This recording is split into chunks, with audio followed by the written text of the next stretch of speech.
Aujourd'hui, on va parler d'imprimantes grand format.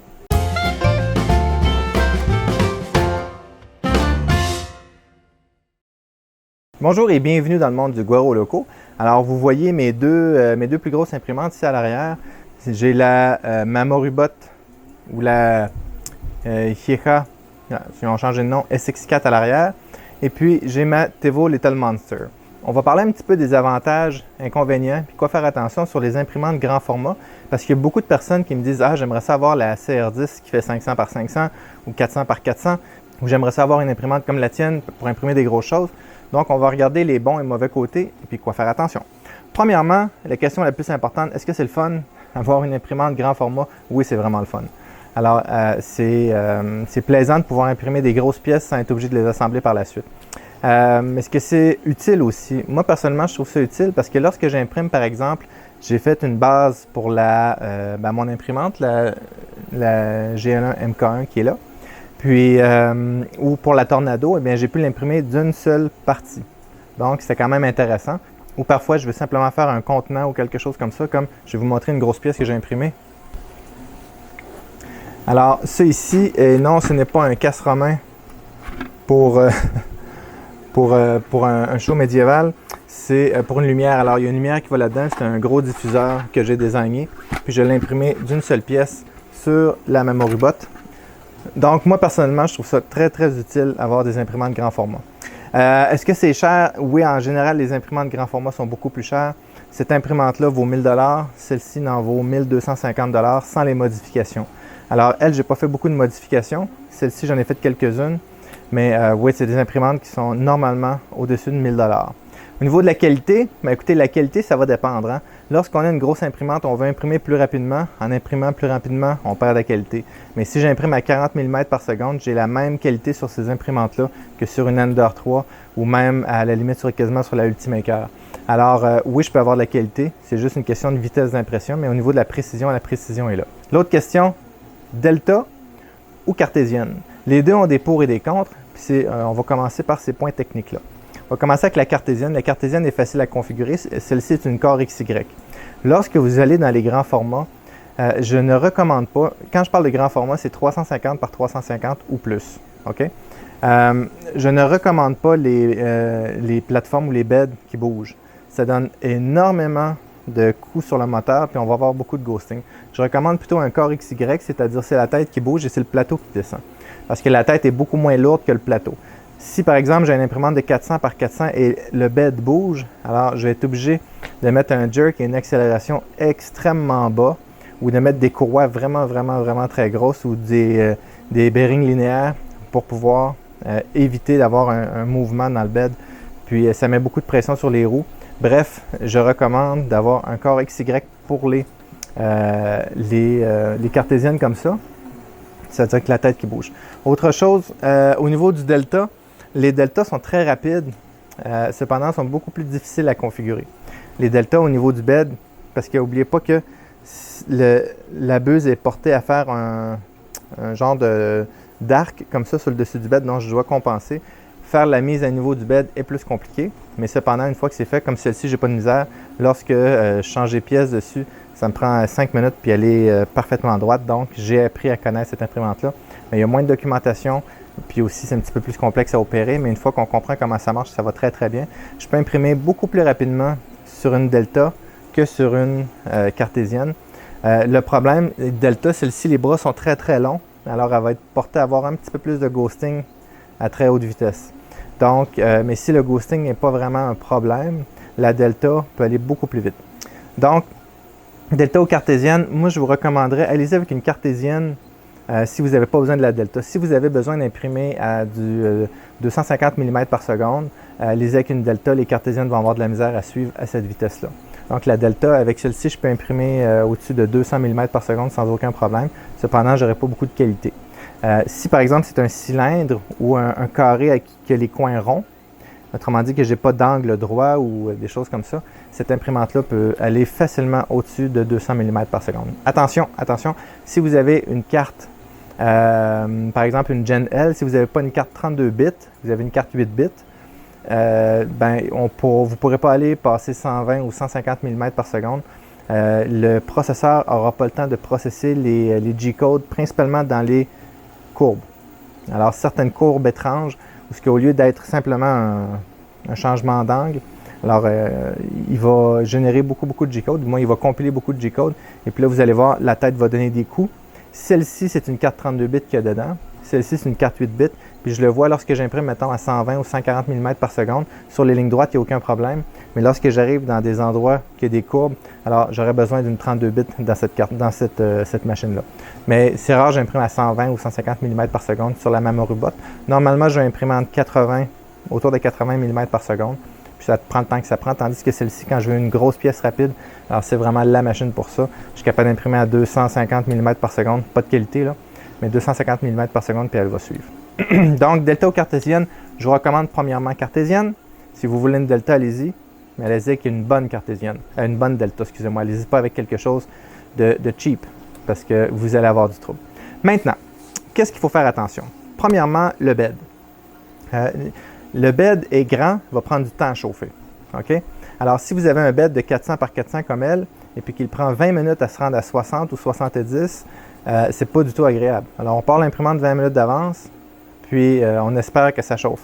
Celle-ci, elle a une alimentation 400 watts uniquement pour le bed. Le bed chauffe à une vitesse phénoménale. Je suis capable de monter le bed à 60 degrés en dedans de 3 minutes sans aucun problème.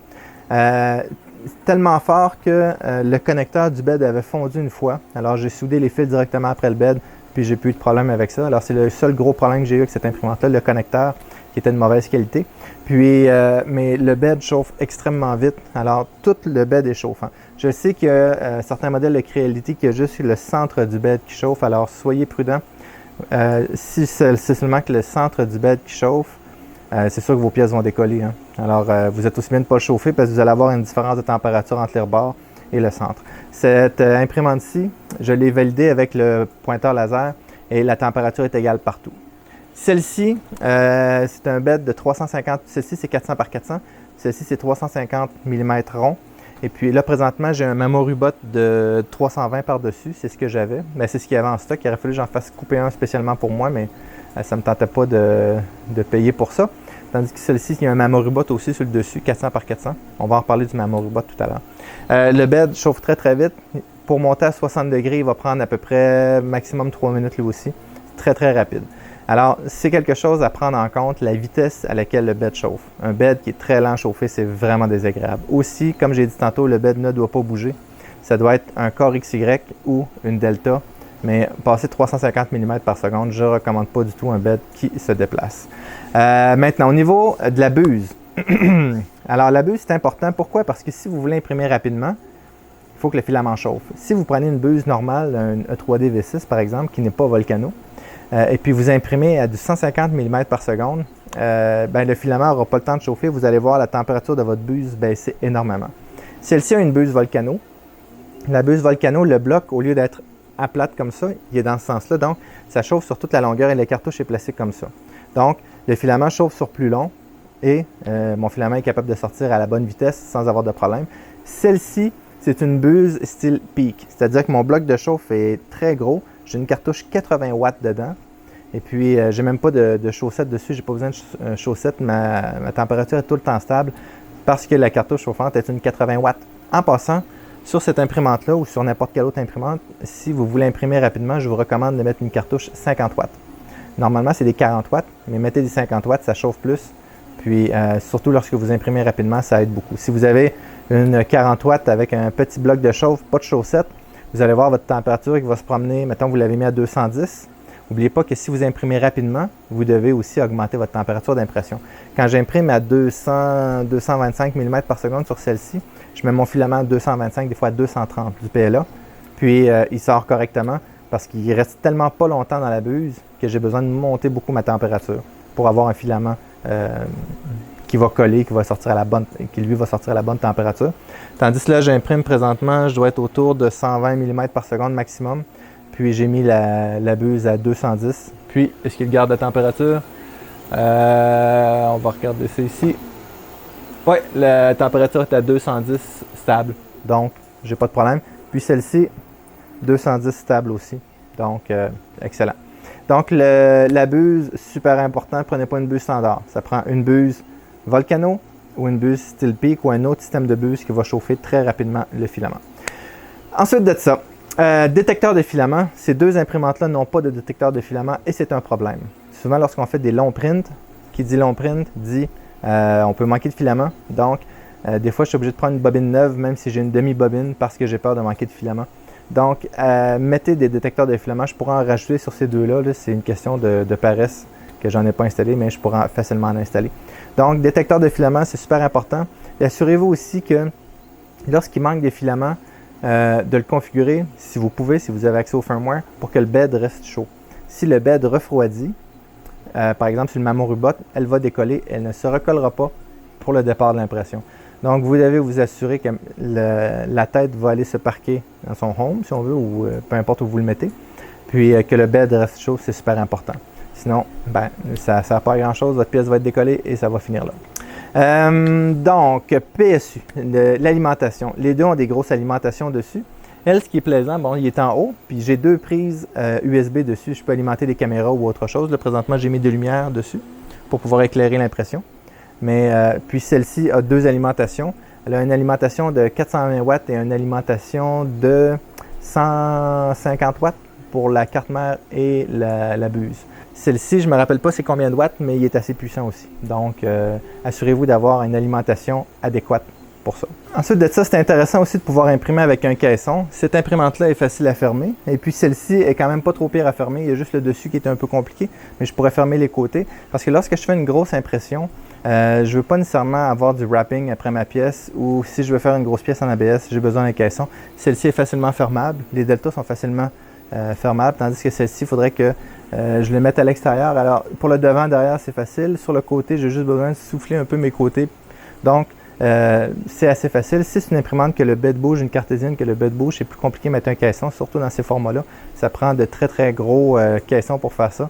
Tandis qu'une Core XY, c'est plus facile à fermer ou une Delta aussi. Donc, c'est à penser. Surface d'impression. Celle-ci, elle a un bed en aluminium. Celle-ci a un bed en verre. Je recommande le Mamorubot, vraiment. Pour les grandes surfaces, on a une bonne surface d'impression. On a une bonne surface d'adhésion, excusez-moi, pour que l'impression colle après. Puis lorsqu'elle refroidit, ça décolle tout seul. Si des fois j'y vais avec du fixatif à cheveux sur elle, sauf que j'ai peur de briser mon bed en verre. Si à la grandeur qu'ils ont, mettre un verre par-dessus, c'est pas une bonne idée. Alors, ça coûte la totale. C'est très, très dispendieux. C'est très cher, très dispendieux. Et aussi, il faut que je mette du borosilicate. Je peux pas mettre du verre générique parce que je l'ai déjà essayé sur elle et le verre a explosé.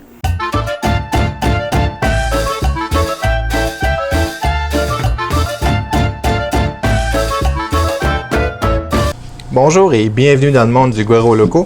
Alors depuis hier, en fin de journée, j'essaie de trouver un moyen de mettre une vitre sur ma Lethal Monster. Alors ce que j'ai fait, j'ai cherché du verre. Malheureusement, j'en ai pas trouvé. Les vitreries étaient fermées. Alors j'ai acheté un miroir d'un 2,75 mm.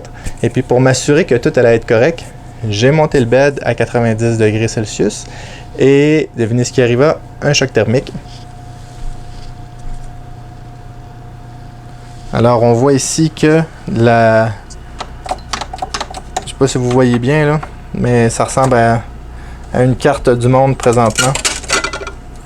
Je l'ai monté à 80 Celsius pour faire le nivellement, puis le verre n'a pas supporté, j'ai eu un choc thermique. Donc, je recommande fortement le Mamorubot. Sur toutes mes grosses imprimantes, j'ai un Mamorubot. Même sur ma Tornado, j'ai un Mamorubot parce que c'est quand même 30 par 30, c'est quand même une grande surface d'impression. Mais 40 par 40, c'est encore plus. Donc, je recommande Mamorubot. Je recommande aussi une spatule comme celle-ci pour enlever les gros prints parce que c'est facile de le glisser en dessous puis je peux facilement le décoller plus qu'avec une spatule normale.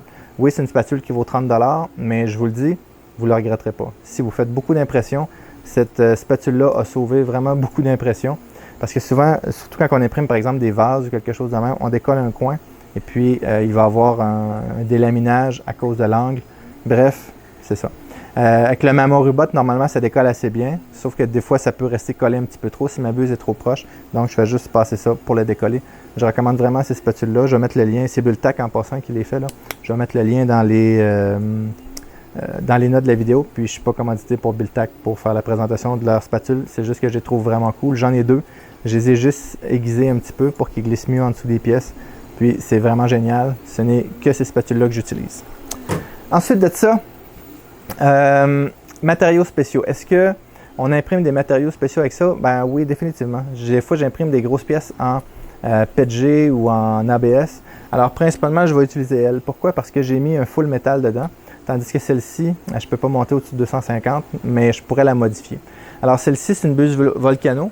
Elle est quand même facile à modifier. Donc, j'ai changé le heat brake. J'ai mis un heat brake full métal. L'extrudeur est quasiment direct drive. Alors, il y a juste ça de distance là, de PTFE entre mon moteur et mon extrudeur. Tandis que celle-ci, je suis quasiment direct drive aussi. Autrement dit, j'ai ça de PTFE entre les deux. Donc, dans les deux cas, je peux imprimer du flex. Okay? Sauf que le flex va aller mieux sur elle du fait qu'il est plus court. Puis celle-ci, c'est un extrudeur qui est suspendu. Je peux imprimer du PETG, de l'ABS, toutes sortes de matériaux. Mais malgré que je n'ai pas besoin d'un extrudeur suspendu pour ça. Mais je peux imprimer du flex aussi, mais beaucoup plus lentement que sur elle. Elle va bien pour imprimer le flex, c'est juste la température qu'elle va avoir de la misère à garder. Lorsque j'imprime du nylon, je l'imprime sur elle aussi. Elle va super bien pour imprimer le nylon parce que je peux la fermer comme il faut. Mais je vais être franc avec vous, à cette heure, pour imprimer, à cette heure, ouais, c'est du vieux français ça. Maintenant, pour imprimer le nylon, j'utilise ma Ultimaker qui, elle, est fermée. Puis elle est parfaitement calibrée pour le nylon. Donc, le nylon et les matériaux vraiment plus techniques comme ça, une Ultimaker, c'est vraiment l'idéal. Mais on parle d'une imprimante de 5 000 $. Autre chose aussi, une caméra. Alors, je recommande de mettre un Raspberry Pi dessus ou une caméra quelconque pour monitorer les impressions parce que des grosses impressions comme ça, lorsque ça décide de mal aller, ça fait un gâchis terrible et je peux briser mon imprimante. Alors, c'est des imprimantes qui coûtent cher, je ne veux pas les briser, je veux pouvoir les surveiller. Aussi, je recommande de mettre un son-off dessus. Si après 30 heures d'impression, il se passe de quoi, bien, je peux arrêter l'impression à distance parce que je ne passerai pas 30 heures devant mon imprimante, je veux pouvoir la surveiller. Aussi, mettez-vous un détecteur de fumée branché. Autrement dit, s'il y a une alarme, que vous allez pouvoir recevoir une alarme sur votre téléphone mobile ou peu importe par courriel, mais que vous allez être averti pour pouvoir arrêter l'imprimante. Parce que souvent, avant de prendre en feu, justement, il va y avoir de la fumée. S'il y a un connecteur qui fond, ça va créer de la fumée. Et mettez le détecteur de fumée près des imprimantes. Je vous le dis, idéalement, ne laissez pas travailler une imprimante sans être présent dans la maison. Des fois, je le fais, c'est très rare, mais j'essaie tout le temps de m'organiser pour qu'il y ait quelqu'un dans la maison lorsque je fais des grosses impressions comme ça. Donc, c'est pas mal les choses à faire attention. Il y a aussi la rigidité de l'imprimante. L'imprimante doit être rigide. Okay? Une grosse imprimante qui est molle, par exemple, les cartésiennes, que c'est un bed qui bouge avec deux poteaux comme ça, mais sur 500 mm de haut, le haut est porté à bouger comme ça. Ça prend des renforts, ça prend une structure qui est solide. Core XY, c'est très très solide. Delta aussi, c'est très solide. Donc, je ne recommande pas nécessairement les grosses imprimantes avec un plateau qui bouge avant-arrière. Tout va être porté à bouger. Puis lorsqu'on pense qu'une couche fait 0,2 mm d'épais et 0,4 mm de large, alors ça ne prend pas beaucoup de jeu dans le haut pour déformer une impression où qu'on voit les couches. Surtout dans le haut, dans le bas, ça ne paraîtra pas trop, mais lorsque je suis rendu dans le haut de l'impression, puis la tête bouge, alors je peux bouger des fois jusqu'à un demi-millimètre, donc ça paraît. Ça paraît si j'imprime vite. Avec le mouvement du bed, c'est vraiment pas l'idéal. Je dois imprimer extrêmement lentement. Puis je vous dis, une impression, par exemple, comme le dôme que je vous ai montré, imprimer ça à 40 mm par seconde, il n'y a personne qui veut faire ça. ça aurait pris une éternité. Cette impression-là a pris, je pense, c'est pas loin de 60 heures. J'ai fait imprimer à une vitesse j'étais à 80 mm par seconde à peu près. Puis elle a 1,5 mm d'épais. Donc, c'est quand même beaucoup de filaments. Donc, je vous parle de ces deux imprimantes-là. C'est les deux plus grosses imprimantes que j'ai. Je vous donne mon opinion sur ces deux imprimantes-là maintenant, pas juste sur toutes les grosses imprimantes, mais c'est sur deux imprimantes-là. La Mamorubot ou la Hieha SX4, c'est une bête de travail. Vraiment, elle a travaillé des 75 heures en ligne. Un coup que le print est bien parti, ça ne bouge pas. La seule chose que j'ai rajoutée, c'est cette partie-ci en bas. C'est un synchronisateur entre les deux sacs. J'aurais juste pu mettre une courroie, mais j'ai mis un système que je peux ajuster la tension et que je peux changer les courroies comme je veux. J'ai fait un petit peu de zèle. C'est la seule chose que j'ai rajouté dessus. Le reste, la buse est phénoménale dessus. Le système de refroidissement est excellent. J'ai rajouté une poignée pour l'extrudeur. L'extrudeur est correct. C'est pas le meilleur extrudeur que j'ai vu, mais j'ai pas eu de problème. J'imprime du flex avec ça et tout ça. Je pourrais mettre un Bondtech, mais j'en ressens pas le besoin. Ensuite de ça, elle a travaillé je ne sais pas combien de centaines d'heures. J'ai changé aucune pièce dessus. Il y a un ventilateur qui commence à faire du bruit de temps en temps, mais c'est tout à fait normal. La seule chose que j'y reproche, c'est le contrôle qui est au fond ici. Et puis la carte SD qui est au fond là. Mais un coup que l'impression est partie, ça ne dérange pas vraiment. Au début, je pensais que ça allait me nuire, mais c'est pas vraiment un problème. Lorsque je fais une grosse impression, je fais juste m'assurer de mettre le contrôle, si j'arrive à l'enlever, par terre ici comme ça.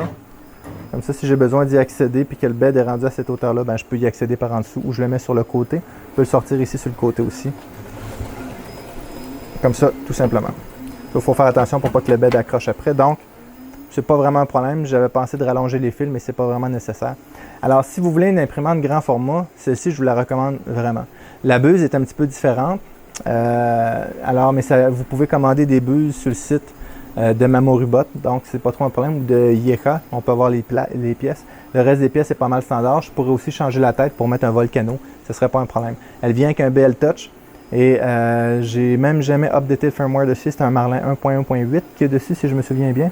Puis je ne l'ai pas updaté parce que j'en sens pas le besoin, j'ai rien ajouté dessus. Il y a le BL Touch, il y aurait peut-être juste le détecteur de filament que je pourrais ajouter dessus, c'est tout. Mais elle va tellement bien que je ne ressens pas le besoin de changer quoi que ce soit. Ça venait avec des ventilateurs de remplacement, on peut avoir toutes les pièces. Puis bref. Ah, puis j'ai rajouté aussi les tracks rouges ici puis les coins parce que c'était accroché un petit peu, mais c'est tout. Mais comme imprimante, c'est une super imprimante. La seule chose, c'est que le connecteur du bed, une fois, a failli prendre en feu. Alors, ça n'aurait pas été très très beau, mais bref, il ne s'est rien passé. Je l'ai pris à temps.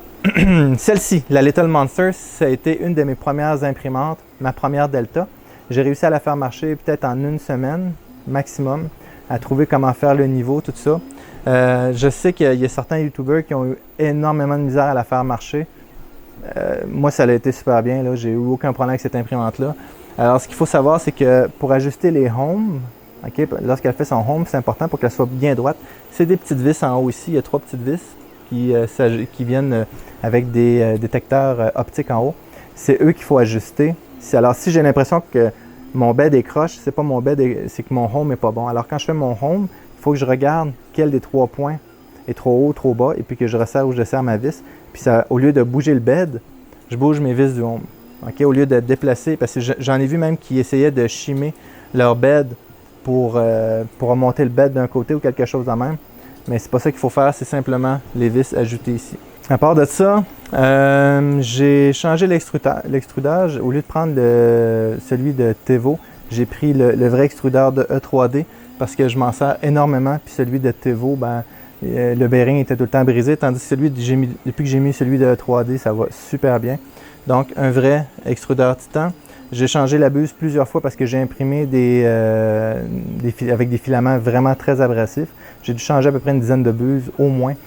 J'ai mis une rubis là-dessus qui a explosé à un moment donné. Bref, je ne sais pas ce qui s'est passé, mais la buse a éclaté. J'ai un Mamorubot dessus, alors je vous recommande grandement le Mamorubot. Là, vous voyez qu'elle tient avec du ruban. Là. Je ne sais pas si vous le voyez, là, mais je suis en train de m'imprimer des pattes. D'ailleurs, j'ai été obligé d'arrêter l'imprimante dans le fond. C'est pour ça la petite coupure. Parce que il y a un problème dans mon G-code qui fait que le bed, sans raison, monte à 110 degrés. Puis ça cause un problème à l'impression. C'est en PETG, il est capable de le supporter, mais c'est vraiment pas l'idéal. Puis là, j'ai regardé la température, elle est à 110 degrés le bed. Donc, j'ai de quoi dans le G-code qui n'aime pas. Alors, je dois surveiller mon impression. J'ai fait le même G-code hier, puis ça l'a bien passé, puis aujourd'hui, il monte à 110. Donc, soit que j'ai un problème avec ma carte SD, ou je sais pas. Alors, probablement que la carte SD. Mais bref, je suis en train d'imprimer des pattes pour pouvoir la tenir en place. Mais présentement, j'ai mis du tape pour que ça tienne bien. Ensuite de ça, j'ai mis des petits ressorts de suspension après la courroie. Et puis, j'ai mis le support de filament sur le côté et ici pour protéger du filament parce que des fois, mon chariot remontait ici et le filament venait se coincer entre le détecteur de filament et la petite vis ici, ce qui fait que l'imprimante forçait puis elle n'arrivait jamais à faire son home. Donc, c'est des petites modifications. Le firmware, j'ai mis le firmware à jour une fois, c'est un SmoothieWare, alors ça ne se configure pas du tout comme un Marlin. J'ai pas fait beaucoup de vidéos sur elle parce que c'est vraiment une machine de production que j'ai, puis je joue pas beaucoup avec. C'est pour ça que je la garde pas mal d'origine le plus possible pour pas faire d'expérience parce que j'en ai besoin. Puis elle a un BL Touch dessus, elle a des milliers d'heures, mais vraiment beaucoup de milliers d'heures. Puis j'ai changé seulement 2 bearings sur les chariots parce qu'ici les roues sont à l'arrière, sont à l'intérieur des extrusions de métal. Mais j'en ai changé 2 qui faisaient du bruit, c'est tout. Je les ai achetés sur eBay puis j'ai mis des roues de polycarbonate et ça a réglé le problème.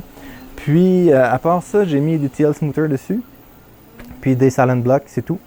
Puis c'est une bête de travail. Est-ce que je la recommande? Je la recommande, mais pas pour tout le monde. Okay? Alors, quelqu'un qui a vraiment besoin d'une Delta, qui a besoin d'imprimer très, très rapidement, puis qui n'a pas besoin de qualité, alors c'est vraiment pas besoin de qualité parce qu'on imprime vite, parce que je suis capable d'avoir une qualité hallucinante sur cette imprimante-là aussi. Si vous avez besoin d'imprimer vite, puis la qualité, c'est pas grave, pour faire des prototypes fonctionnels, des boîtes ou des choses comme ça c'est parfait. Cependant, elle a juste 350 de bed. Celle-ci a 400 par 400, je crois que ça donne, je pense que ça donne 60% de plus d'espace. À prix égal, celle-ci vous en donne plus pour votre argent au niveau de l'espace d'impression, mais elle va imprimer moins vite un peu. Mais au niveau de la qualité d'impression, écoutez, c'est fantastique, là. Les deux vont vous donner des beaux résultats, un comme l'autre. Puis celle-ci est un petit peu plus facilement modifiable du fait que la buse c'est une E3D, on peut la changer facilement, tandis que celle-ci c'est une buse qui est propriétaire, mais il y aura moyen de la changer. Donc c'est pas mal mes deux opinions sur ces deux grosses imprimantes-là. Est-ce que je vous recommande une grosse imprimante? Si vous avez les moyens, ça vaut la peine. Okay? Vous pouvez aller chercher une CR10S Pro, par exemple, qui a quand même un grand volume d'impression, qui va coûter autour de 800 $, 750 $ canadiens dans ce coin-là. Vous avez quand même un bon volume, mais pas comme celle-ci. Je sais qu'il y a des CR10, 400 par 400, 500 par 500. Personnellement, je ne suis pas fanat de ce genre de grandeur-là, pour ce genre d'imprimante-là, du fait qu'il faut mettre des supports pour que le haut ne tremble pas, puis le bed est trop gros pour se déplacer. Je pense que le maximum pour un bed qui se déplace, c'est 350 par 350. Et puis si le bed est en verre, puis je mets un Mamorubot par-dessus, alors là, je viens d'avoir un poids hallucinant. Puis encore pire, si c'est un verre avec un verre par-dessus, des fois on rajoute un verre parce que le premier verre est croche. C'est pas du tout une bonne idée, ça fait vraiment trop lourd. Puis on va avoir beaucoup de ghosting, puis on ne pourra pas imprimer rapidement. Donc c'est mon opinion sur les grosses imprimantes. Il y a beaucoup de personnes qui m'avaient posé des questions sur c'est quoi cette imprimante-là? Tu parles pas souvent de ta Laser Monster. Est-ce que tu me recommandes une grosse imprimante? Je voudrais la CR10 400 par 400 ou la 500 par 500. Qu'est-ce que tu en penses? Fait que j'ai décidé de faire une vidéo là-dessus, puis vous donner les opinions avec les machines que j'ai travaillées. Puis donc c'est ça. Donc c'était juste mon opinion. J'espère que cette vidéo-là vous a aidé à savoir si vous aviez besoin d'une grande imprimante, si ça répondrait à vos besoins, aussi quoi faire attention, quoi regarder, puis aussi les prix pour une grosse imprimante. Alors j'espère que vous avez aimé la vidéo. Si vous avez aimé ça, s'il vous plaît, mettez un like, abonnez-vous à la chaîne. Merci beaucoup et à bientôt.